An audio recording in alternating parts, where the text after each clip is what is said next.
hello, good morning to all of you and welcome back. কেমন আছো তোমরা সবাই? I hope কি তোমরা সবাই ভালো আছো, সুস্থ আছো। আমিও তোমাদের আশীর্বাদে আর ভালোবাসায় এখন বেশ মোটামুটি একটু ভালোই আছি। তো আমি সমাপ্তি চলে এসেছি আবারও একটা নতুন ফ্রেশ ভিডিও নিয়ে তোমাদের সামনে। দেখতেই পাচ্ছো আমি এখন রেডি হয়ে গেছি আর হ্যাঁ, এখন যাব আমি ডক্টরের কাছে। এটা তো একটা ডেইলিকার কাজ বা রুটিন হয়েই গেছে। আর তোমরা কম বেশি সকলেই আমাকে জিজ্ঞাসা করছো যে দিদিভাই তোমার কি হয়েছে।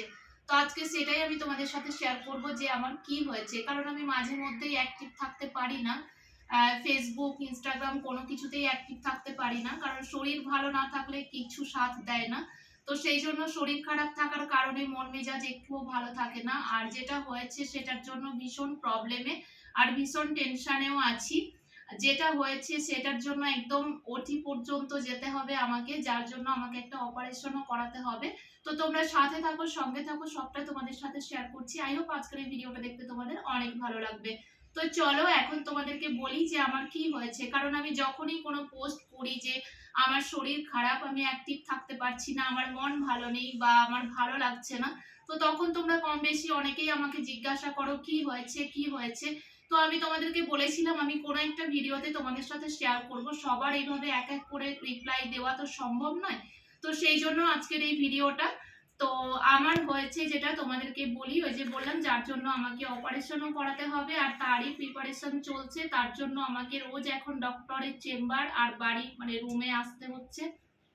কখনো কখনো তো মনে হচ্ছে হসপিটালেই একটা ঘর বানিয়ে ওখানেই থেকে যাই। রোজ রোজ ডক্টরের কাছে আর বাড়ি, ডক্টরের কাছে আর বাড়ি, কার ভালো লাগে বলো তো? মানে একটু সুস্থভাবে বাঁচবো সেটাও পারছি না। তো হয়েছে বেশ, নভেম্বর থেকে শুরু হয়েছে ঠান্ডা জ্বর করে আমার শুরু হয়েছে। তো সেই থেকে আমি হঠাৎ করে যখন ডক্টরের কাছে চেক আপে যাই, এমনি ফ্যামিলি চেক আপের জন্য, তো সেখানে যখন আমাকে চেক আপ করায় তো আমার হঠাৎ করে কানে যন্ত্রণাটা আমার মোটামুটি 15-20 দিন কন্টিনিউ করে। তো সেই জন্য আমি যখন ডক্টরের কাছে যাই আমাকে ইএনটি স্পেশালিস্টের কাছে রেফার করা হয়, কানের ডক্টরের কাছে। তো সেখানে যাই, সেখানে ডক্টরে চেক আপ করে বলেন যে আমার নাকি একটা মানে লেফট সাইডের কানের পর্দা ফুটো হয়ে গেছে। আর সেটা অনেকটা বড় হয়ে গেছে ফুটোটা। কবে কিভাবে হয়েছে সেটা জানি না, বাট ডক্টরেও একটু শক হয়ে যায় যে কিভাবে হয়েছে এটা। বাট বলতে পারবো না, সেটা যদি বলতে পারতাম তাহলে তো সমস্যার সমাধান হয়েই যেত, যদি বুঝতেই পারতাম আর সবটা যদি আমাদের হাতে থাকতো। তো ফাইনালি ডক্টর, দুটো তিনটে ডক্টর এরকম সাজেস্ট করেন যে এটা ওটি করাতে হবে, এটা অপারেশন করাতে হবে, না হলে এটা দিনের দিন আরো বাড়বে বা এটা এই যে কানটা এখন ভালো আছে রাইট সাইডের কানটা, ডান কানটা, সেটাতেও এর এফেক্ট করবে। তো যেহেতু এখন বয়স ঠিকঠাক আছে তো সেই জন্য এটা ওটি করিয়ে নিলে, অপারেশন করিয়ে নিলে কানটা ঠিক হয়ে যাবে। তো সেই মতো আমরা প্রিপারেশন নিলাম ভাবনা চিন্তা করে যে না, ফাইনালি আমরা অপারেশনটা করিয়েই নিই। তো সেই নভেম্বর থেকে চলছে ট্রিটমেন্ট। সেই বুঝতেই তো পারছো যে একটার পর একটা টেস্ট, এই টেস্ট ওই টেস্ট চলতেই থাকে। তো শরীরটা খারাপ থাকার জন্য সেই মুহূর্তেই ওটিটা করাতে পারেননি ডক্টর, কারণ সেই মুহূর্তে আমার প্রচন্ড শরীর খারাপ, সেই মুহূর্তে সেটা ওটি করানো সম্ভব নয়। তারপর ফাইনালি আমার মার্চের 28 তারিখে ডক্টরের ডেট দেয়, মার্চের 28 তারিখে আমার ওটি হওয়ার কথা ছিল। তো সেটাও ক্যান্সেল হয়ে যায়। তখনও পর্যন্ত আমার কানের ভিতরে রসটা ঠিকঠাক মানে ঠিকঠাক শুকায়নি।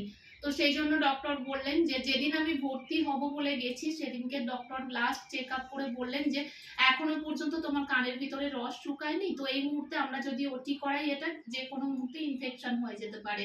তাই ডক্টর কোনো রিস্ক নেয়নি। আর আমি এতটাই টেনশন করছি যে মানে সেই বিপি আপ ডাউন এরকম তো হচ্ছেই, তো সেই জন্য ডক্টর কোনো রিস্ক নিতে চাইছিলেন না। তারপর আমাকে এই ঘুরিয়ে ঘুরিয়ে ডেট দিচ্ছে আর আমি এতটাই নার্ভাস হয়ে যাচ্ছি, এতটাই টেনশন করছি যে একটা, যেহেতু আমার ছোট বাচ্চা আছে 5 বছরের, তো সেইটুকু একটা বাচ্চাকে রেখে ওটিতে যাওয়া কতটা মুশকিলের একটা মায়ের কাছে সেটা হয়তো তোমরা বুঝবে।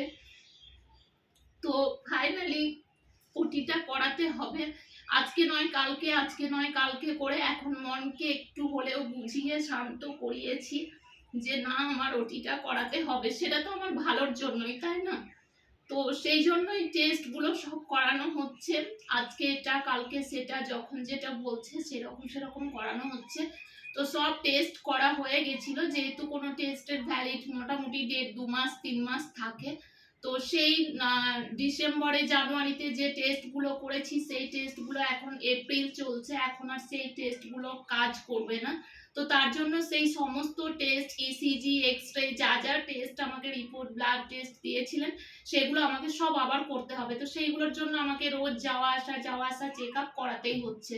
তো চলো আমি তোমাদেরকে একবার হালকা করে দেখিয়ে দিই, যদিও এখানকার সবকিছু তো দেখানো সম্ভব নয় আর তোমরাও এইভাবে সবটা বুঝবে না, জাস্ট একবার দেখিয়ে দিচ্ছি যে তোমরা না হলে ভাবতে পারো যে হয়তো মিথ্যা কথা। এই দেখো কতগুলো কাগজ এখানে তৈরি হয়ে গেছে, আর আমার কাছে এখন এই মুহূর্তে কোনো ফাইল নেই, তার জন্য আমি এই ব্যাগটাতে করেই এগুলো ক্যারি করি। এই দেখো এখানে অনেক কিছু রিপোর্ট আছে, যদিও আমি সেগুলো সব জানি না, তো জাস্ট একটু তোমাদের সাথে শেয়ার করে দিচ্ছি। এই দেখো একটা একটা করে যখন যেটা করেছি সমস্ত কিছু রিপোর্ট এখানে রয়েছে। এই দেখো এক্স-রে, এটা ইসিজি না, এটা ইসিজি, এটা এক্স-রে। আর ওটি করানোর আগে যে একটা সমস্ত কিছু মানে ওটিতে যাওয়ার আগে একটা যে ফাইনাল রিপোর্ট বা টেস্ট বলতে পারো, সেটা হচ্ছে এটা, যে অজ্ঞান করে করবে না অবশ করে করবে, কি করবে সেগুলো ডক্টরের ভাষায় ওনারাই ভালো বুঝবেন। যেটা যেটা যখন করাতে বলেছেন সেটা সেটা তখন করা হয়েছে। তো এই যে দেখছো এত এত রিপোর্ট, এটাই তো ইসিজি। তো সমস্ত কিছু করানো হয়ে গেছে, এগুলোকে আমাকে আবারও একবার করে করতে হবে, কারণ এইগুলো যেহেতু ইনভ্যালিড হয়ে গেছে, এর ভ্যালিড নেই আর, তো সেই জন্য এগুলো আমাকে আবারও করাতে হবে। এগুলোও তো ফেলে দেওয়ার নয়, এর থেকে কম বেশি কি হচ্ছে না হচ্ছে ডক্টর সেগুলো সবসময়তেই দেখবে। তো সেই জন্য আমি আবারও বেরিয়ে পড়লাম এগুলো নিয়ে। এখানেই সমস্ত কিছু ডিটেলস আছে, আর এটা হচ্ছে আমাদের ডিপেন্ডেন্ট কার্ড। তো এই চললাম ডক্টরের কাছে, আর তোমরা বুঝতেই পারলে যে কি হয়েছে, তোমাদের সাথে শেয়ার করলাম যে হ্যাঁ আমার বাঁ কানের এই দিকের পর্দাটা কানের ফুটো হয়ে গেছে, খুব বড় মতো হয়ে গেছে, সেটার জন্য আমাকে অপারেশন করাতে হবে। তো তোমরা সবাই একটু প্রে করো যাতে আমি খুব তাড়াতাড়ি সুস্থ হয়ে যাই। টাটা সবাইকে।